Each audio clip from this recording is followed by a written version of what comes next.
پھر کر رہا ہوں، میں قطعاً اس پہ راضی نہیں ہوتا میرے نام کے ساتھ انیس دوران نہ کہا جائے۔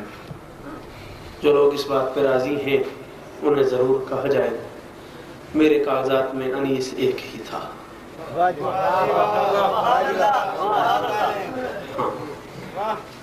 یہ علیحدہ بات ہے کہ ہمیں انیس سے انس ضرور ہے۔ آپ یوں سمجھ لیں کہ میں انیس کے انیسان میں سے ہوں،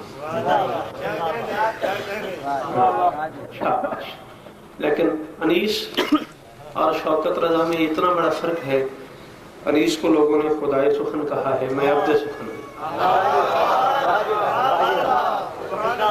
یہ بہت بڑے لوگ تھے، میری منت ہے، امام حسین بادشاہ کی قسم ہے میں باوضو کھڑوں اور اس دربار میں بازار شاہ جی واللہ باللہ سنت اللہ جانتا ہے فروخ یا دیگر احباب، شرعی قسم یہی ہے جو کھائی ہے میں نے، شرعی قسم کھا کے کہہ رہا ہوں میں کم از کم اس محلے کی اس بارگاہ میں ہمیشہ یہی سمجھتا ہوں کہ میں اپنے گھر دائرہ بستی باب الحوائج میں کھڑا، ٹھیک ہے۔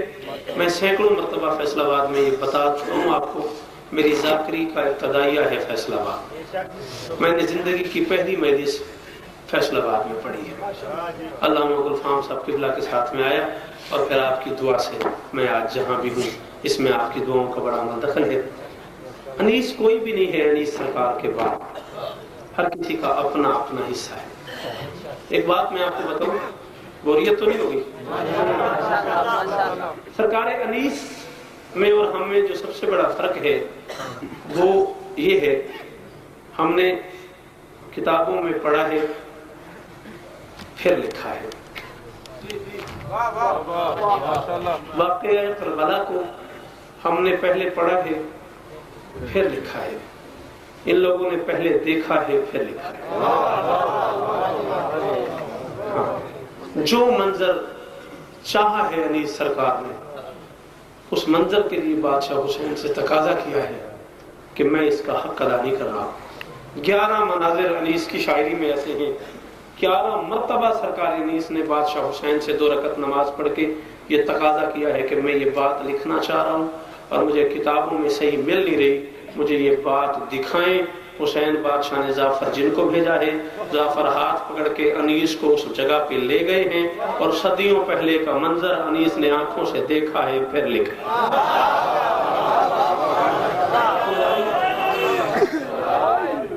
گلتے بھی نعرے والی سی، گلتے بھی چنگی سی، تسی سنتے جو مناظروں میں کی کراں، انہاں گلاں تے بھی بولیا کرو، اسی مسکین کتے جائیں گے۔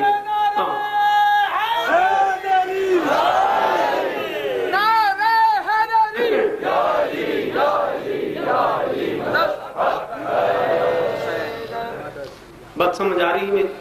بہت تھوڑا میں پڑھنا، جناب رائے ظفر صاحب بھی تشریف لے آئے ہیں اور آج کی اس مجلس کے آخری ذاکر میرے بڑے پیارے بڑے لاڈلے سے بھائی سید نجم الحسن نوتکی صاحب، جو مصائب کی دنیا کا بڑا معروف نام ہے، انشاءاللہ آپ کو بہت خوبصورت مصائب سنائیں گے، وہ بھی تشریف لائے ہوئے ہیں، وہ آخر میں انشاءاللہ نوکری لیں گے۔ بات سرکار انیس ہی سے شروع ہو گئی، اجازت دیں تو میں سرکار انیس کی ایک بات اور کر دوں۔ اتنا بڑا نام تھا ذاکری میں، اتنا بڑا ارتقا تھا شاعری کا کہ سرکار انیس کے چھوٹے بھائی نے ایک غزل کہہ دی۔ پریشان تو یہ کتاب ہے کون بولو جوان بولیا کرو، یہ معلوماتی گلاں توڑے واسطے کرنا میں۔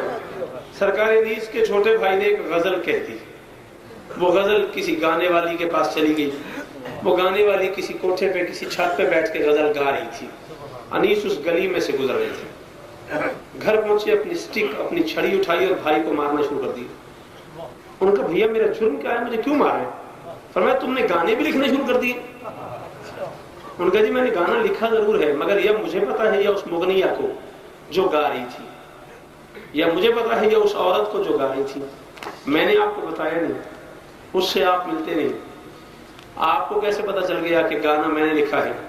فرمایا ہم گلی میں سے گزر رہے تھے، وہ گا رہی تھی، ہمارے کانوں پہ الفاظ آ گئے، ہم اپنے گھر کے لفظ پہچانتے ہیں۔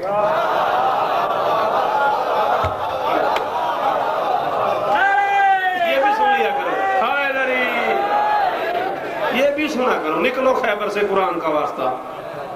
فرمایا ہم اپنے گھر کے لفظ پہچانتے ہیں۔ جو لفظ اس گانے میں استعمال ہوئے ہیں وہ ہمارے گھر کے تھے. یہ ہے ارتقا. گزر رہے تھے نا گلی سے سرکار انیس اور ملاقات ہو گئی سرکار دبیر کی.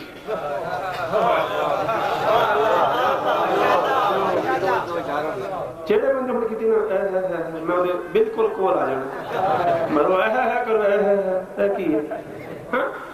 سرکار دبیر سے ملاقات ہوگی. اب کتنے بڑے لوگ تھے یہ. انیس خدائے سخن، دبیر رب الکلام. چھوٹی گال میں کردہ پہ جوانوں میری گال سنو. انیس خدائے سخن، دبیر نہیں بیٹا آپ نہیں بولنا، دبیر رب الکلام. کتنے بڑے منصب ہیں، کتنے بڑے نام ہیں. انیس کچھ سوچ رہے ہیں، دبیر گزر رہے ہیں. انیس کہیں کھڑے ہیں اور کھڑے کھڑے سوچے جا رہے ہیں. دبیر قریبا کے فرماتے خیر تو ہے، کس سوچ میں گم ہے؟ انیس فرماتے بس سوچ رہا ہوں خورشید سر شام کہاں جاتا ہے.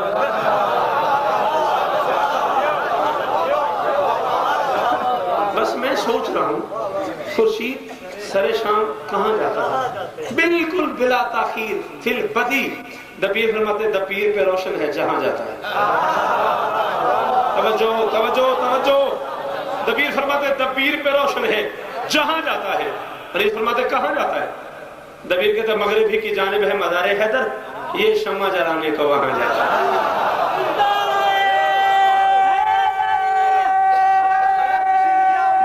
مل کے حیدری تو رنگ لگے رہے تسی جیوں دے رہو. حیدری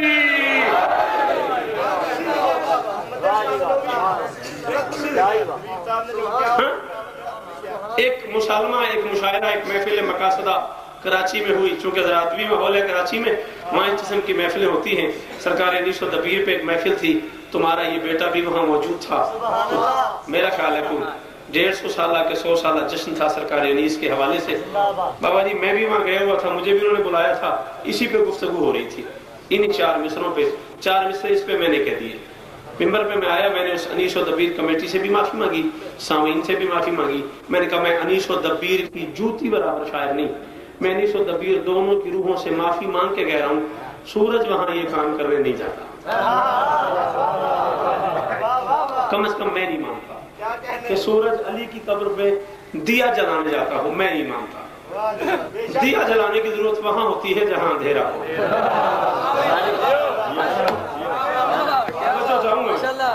توجہ چاہوں گا. اور جب بھی یہ عزیزان ان کا اپنے گھر ہے، یہ آتے رہتے ہیں، ان سے پوچھئے گا جب بھی یہ آئیں آپ آئیں.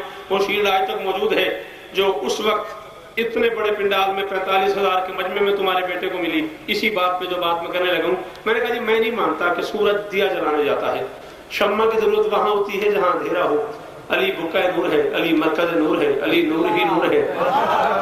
بولو کیا ہو گیا، کیا ہو گیا، بولو تم جیو. علی مرکز نور ہے، علی بقع نور ہے، علی نور ہی نور ہے. دل ہی نہیں مانتا نور کی قبر پہ اندھیرا ہو، سورج وہاں دیا جلانے جائے، شمع جلانے جائے. انہوں نے کہا جی پھر کیوں جاتا ہے؟ میں نے کہا کبھی اندازہ کرو علی کا مدار کہاں ہے اور سورج کا سفر کہاں ہے. علی کا مدار ہے مغرب میں. کبھی مغرب میں سورج کو اترتے دیکھو. جب سورج علی کے مدار کے قریب جاتا ہے اس کی سانسیں ٹوٹنے والی ہوتی ہیں، اس کا دم نکلنے والا ہوتا ہے، اس کا چراغ بجھنے والا ہوتا ہے.